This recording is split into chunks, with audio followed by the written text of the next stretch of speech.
Esse evangelho suscita na gente uma porção de interrogações boas. Cristo começa dizendo que veio trazer fogo à terra. E como que ele desejaria que já tivesse aceso? Que fogo é esse que ele veio trazer? Cristo é um incendiário? Ontem pegou fogo ali atrás do hotel e os bombeiros estavam lá tentando. Que fogo é esse que Cristo veio trazer? E que batismo? Devo receber um batismo e como estou ansioso para que isso se cumpra. O que tem que ver? Que batismo é esse? E o que isso tem que ver com o fogo que Cristo veio trazer? E depois, Cristo me vem com essa. Vocês pensam que eu vim trazer a paz sobre a terra? Não. Vim trazer a divisão. Pai contra filho, filho contra pai. E as pessoas falam, escuta, mas o que é isso? Será que Jesus tinha tomado um pouquinho de vinho a mais? Não, irmãos, não tomou. Estava plenamente lúcido. E essa palavra é palavra de Deus. Vamos ver se o Espírito Santo nos ajuda a entendê-la. O fogo que Cristo veio trazer é o fogo do amor. É o Espírito Santo. O amor de Deus, o Espírito Santo, é o amor de Deus derramado nos nossos corações. Um amor maravilhoso, porque é um amor que nos perdoa sempre, um amor que nos purifica, um amor que nos aquece, que dá calor à vida, um amor também que queima, consome tudo o que em nós e no mundo não presta. Tudo que é contrário ao amor, o Espírito Santo destrói, queima.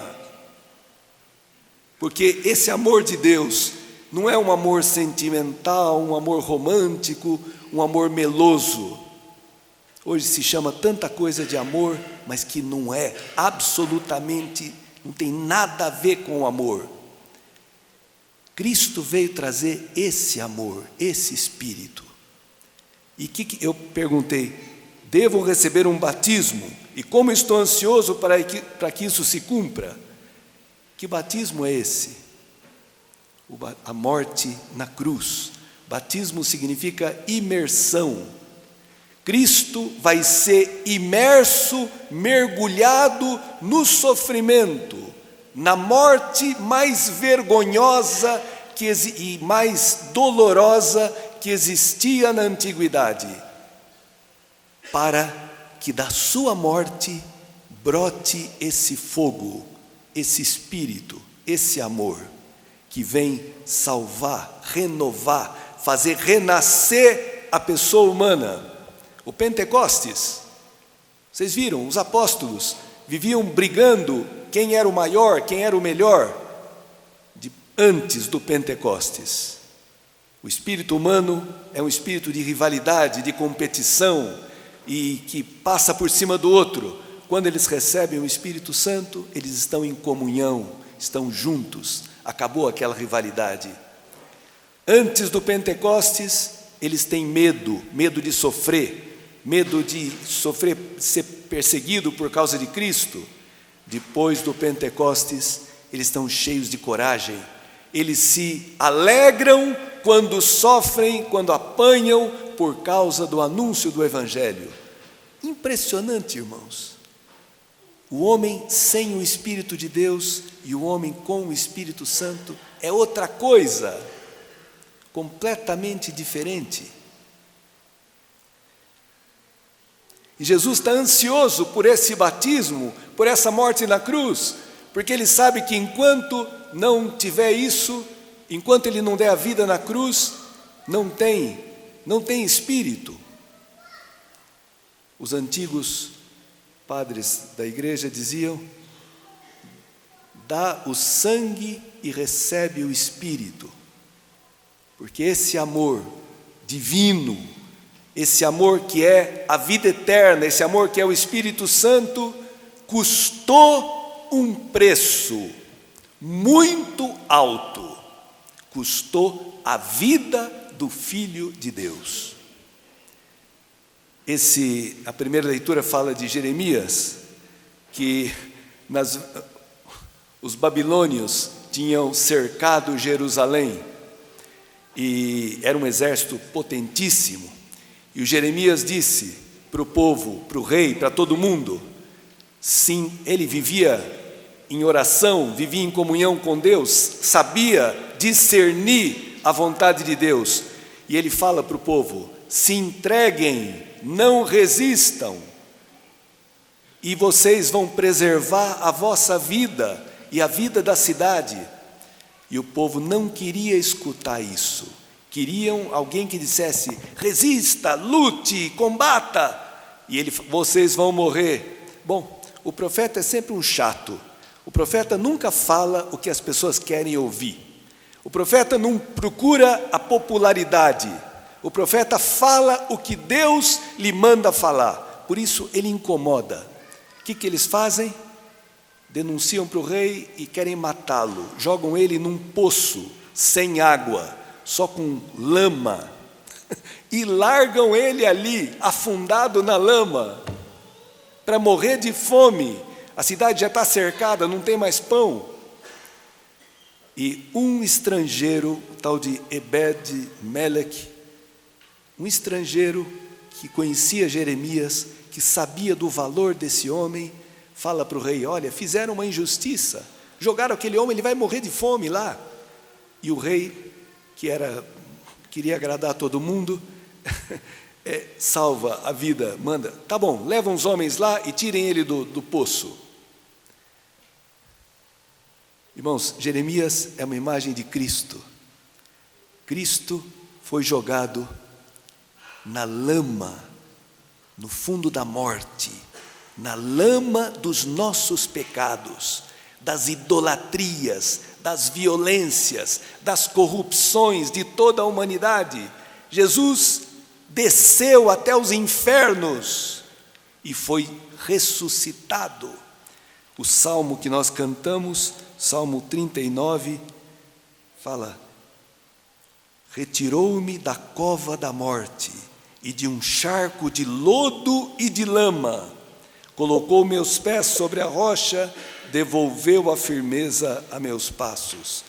É um hino, quem reza esse salmo é Cristo ressuscitado, que experimentou, que deu a vida por nós, que morreu na cruz, pelos pecadores, não pelos justos. Todos somos pecadores, e Ele morrendo, nos tirou da lama, irmãos, nos tirou do pecado, nos tirou da morte, renovou a humanidade. Então agora a gente pode entender essa palavra. Pensais que eu vim trazer paz à terra? Não vos digo mais uma divisão.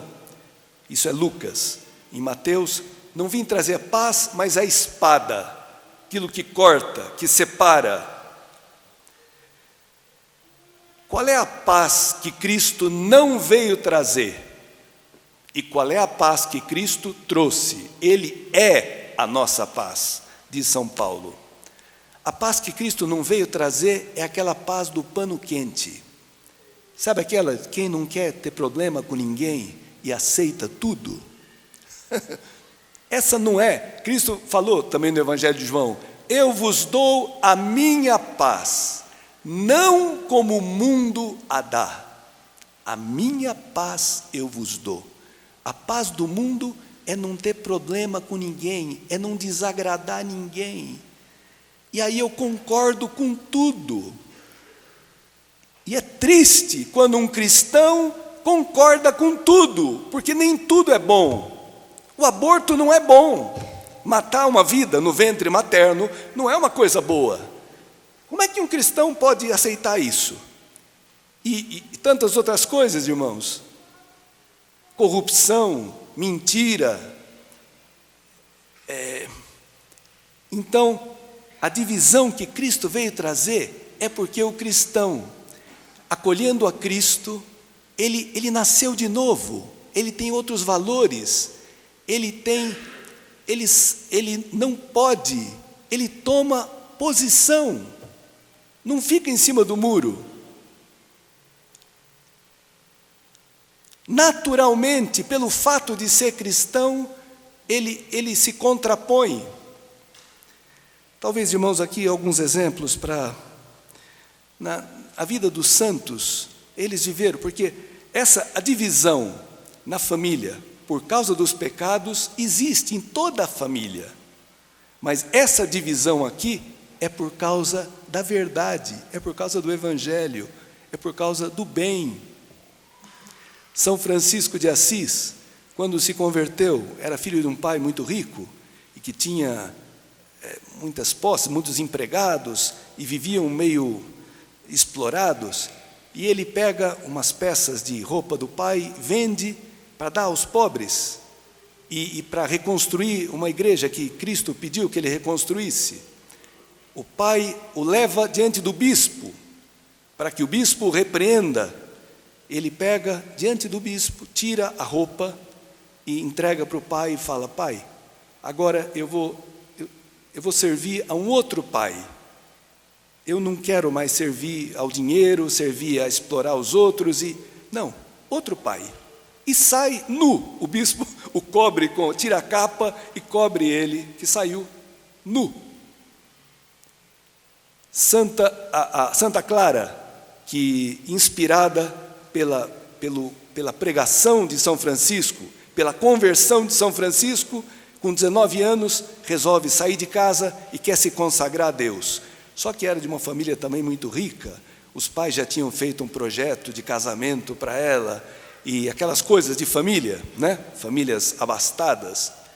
Ela vai numa noite, domingo de Ramos, vai na Porciúncula, onde morava São Francisco e os frades, ele corta os cabelos dela, e ela faz um voto, uma consagração de viver na pobreza, na obediência, na castidade, e os irmãos vão atrás para levá-la de volta, e ela se agarra no altar, que tinha uma coisa dessa, quem se agarrasse no altar pertencia a Deus, e ela fala: não vou voltar, eu pertenço agora a Cristo, meu amado.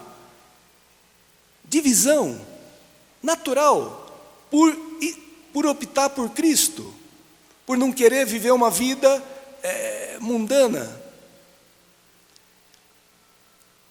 Então, essa divisão não é uma divisão fruto do ódio, não, é fruto da opção por Jesus, do seguimento de Jesus. É uma divisão boa, que define as coisas.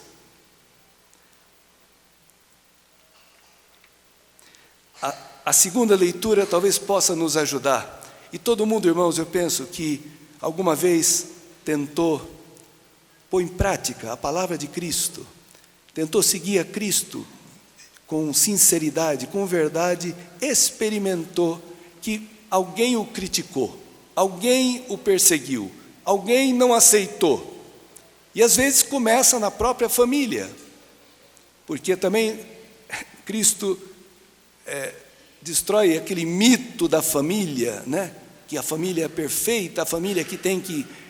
Não, acima da família está Deus. Deus criou a família. E a família será tanto mais cheia de amor, de vida, de saudável, quanto mais colocar Deus em primeiro lugar. A segunda leitura, irmãos, nos ajuda. É o capítulo 12 da carta aos Hebreus, depois do capítulo 11, que é o capítulo sobre a fé. Foi pela fé que Abraão, foi pela fé que todos as grandes figuras bíblicas que viveram a fé de uma forma heróica. Então ele fala: rodeados de tamanha multidão de testemunhas, deixemos de lado o que nos pesa e o pecado que nos envolve. Para caminhar, para ter leveza, eu preciso deixar o fardo pesado, insuportável do pecado. Não dá para seguir a Cristo e seguir o demônio. Não dá para servir a dois senhores. Não dá. Então, e fala: empenhemo-nos, corramos com perseverança no combate que nos é proposto. A vida cristã, irmãos, é um combate todos os dias. Todo santo dia eu tenho que discernir qual é a vontade de Deus. E nem sempre a vontade de Deus é aceita pelos homens. Nem sempre é o que os homens querem e pensam. Então é um combate, é uma luta. Eu tenho que estar preparado para apanhar, para sofrer. Por isso que Cristo nas bem-aventuranças fala: bem-aventurados, felizes, os que são perseguidos por causa da justiça, porque deles é o reino dos céus. Ai de vós, quando todos vos bendisserem, todos falarem bem de vocês. Assim fizeram com os falsos profetas. Por isso, irmãos, nós temos que ter uma casca grossa, aceitar de apanhar um pouco, porque a escolha que o Senhor fez de nós nos coloca numa vida diferente daquela que o mundo gosta e espera. Então fala: corramos com perseverança no combate que nos é proposto, com os olhos fixos em Jesus, que é o autor e o completador da nossa fé, que em nós começa e completa a obra da fé. Os olhos fixos em Jesus. Aqui está o segredo da vida cristã. Uma vez, um mongezinho perguntou para o monge mais velho, experimentado: pai, por que tantos entram na vida monacal e depois desanimam e voltam para o mundo? Por quê? E esse monge muito sábio falou: escuta, você já viu a caça da lebre? Aqueles homens a cavalo e que vão com uns cachorros, né, uns cães, uns perdigueiros, cães de caça, e vão caçar a lebre. De repente, um cachorro avista a lebre, que é um animal muito veloz e muito esperto. E esse cachorro desembesta e vai correndo atrás da lebre. Os outros cachorros não viram a lebre, mas viram o cachorro correr e vão atrás dele. E vão, e moita de arranha-gato, e cerca de arame farpado, e riacho, e vai, eles vão, né?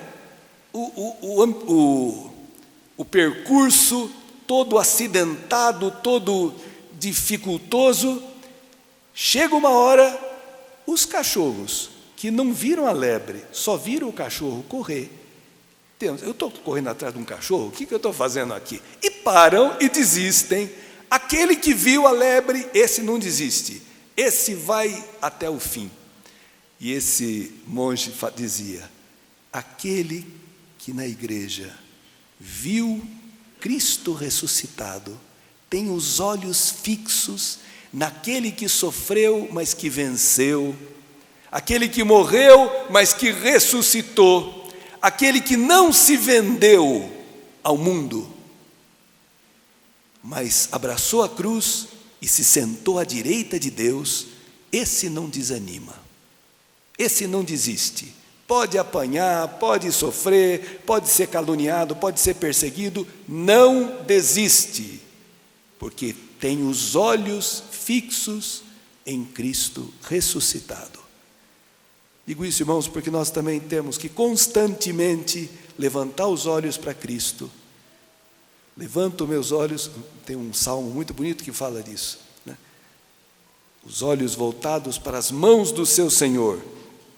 Mas a leitura continua: em Jesus, em vista da alegria que lhe foi proposta, suportou a cruz, não se importando com a infâmia, a vergonha, e assentou-se à direita do trono de Deus.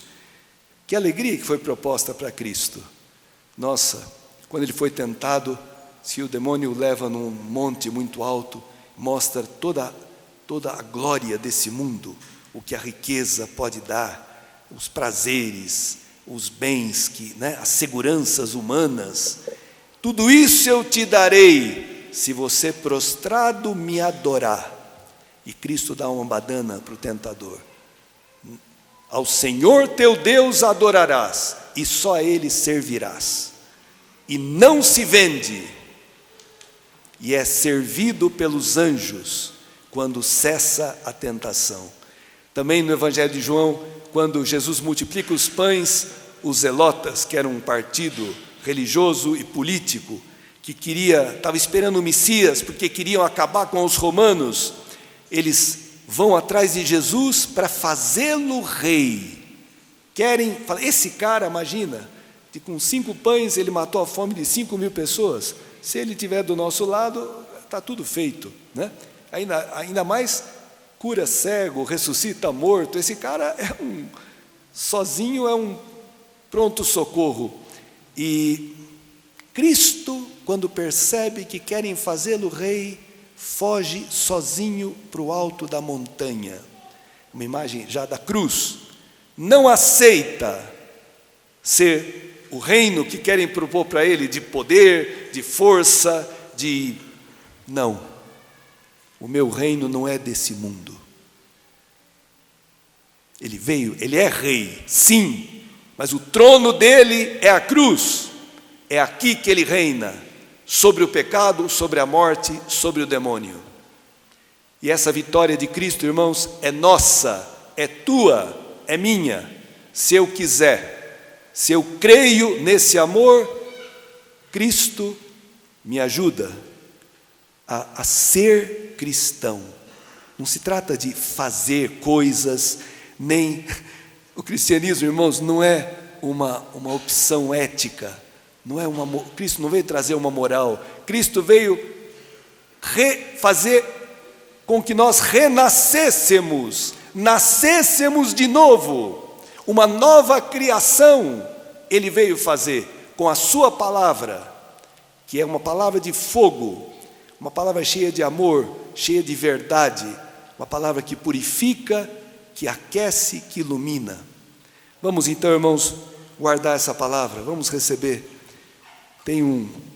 E termino dizendo, é um chamado ágrafo.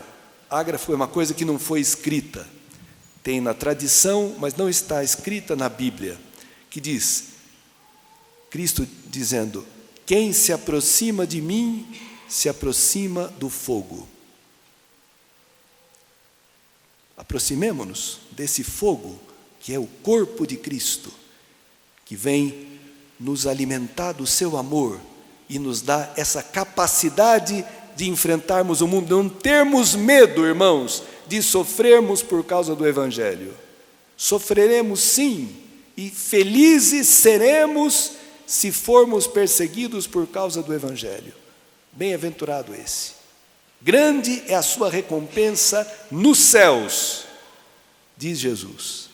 Então, que essa palavra nos fortaleça, que a Eucaristia nos alimente, e crie entre nós esse desejo sincero de seguirmos a Cristo, que venceu e que nos quer vencedores junto com Ele.